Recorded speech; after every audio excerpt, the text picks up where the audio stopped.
Te perlok session part kena ke video ke bamtang ani kai pi kumno pen editor lambaki artli ki application katan kong de LR preset bat u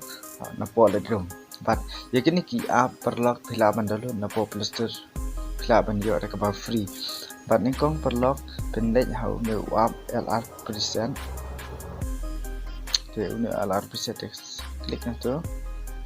edin fi u long kum tu banta perlok Pilaban page kini hidur ne kini ki color kat pa pikwa pilaban choose ne select ko ne kada kono batur ka ba pikwa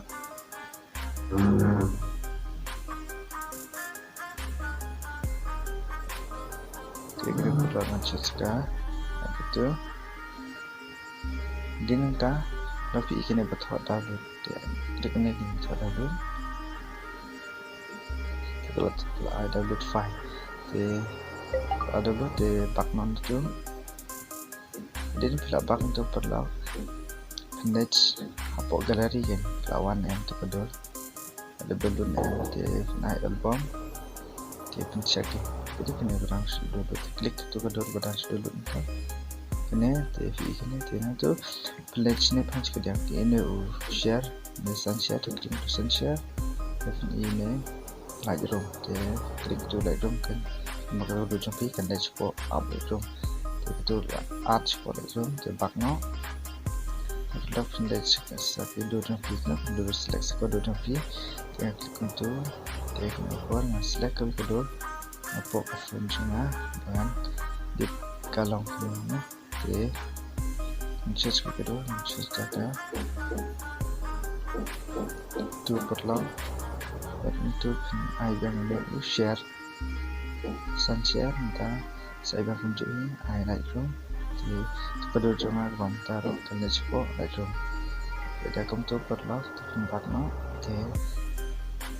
pendek bisa buat Lightroom up pendek ini harus pang keperluannya itu kedua jadi kita mau kedua kamu tu kawan yang kedua checking kini kedua kini kelawan dia klik kini kedua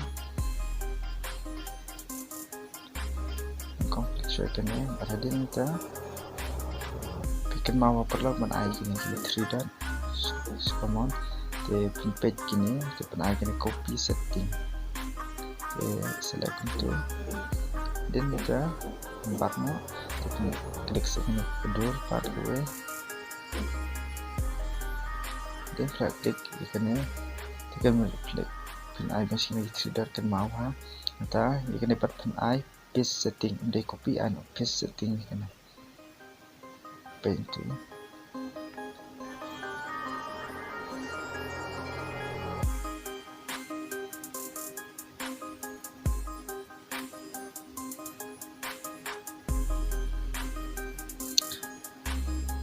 untuk perlu kelak pair deh kelak chain tu lawan lah tu frame juga tu kedua download nampak LR preset deh materi perlu kita kumtu kelak shine berplay itu ada film shine bahasa komen nampak ban nakar pada pi pernah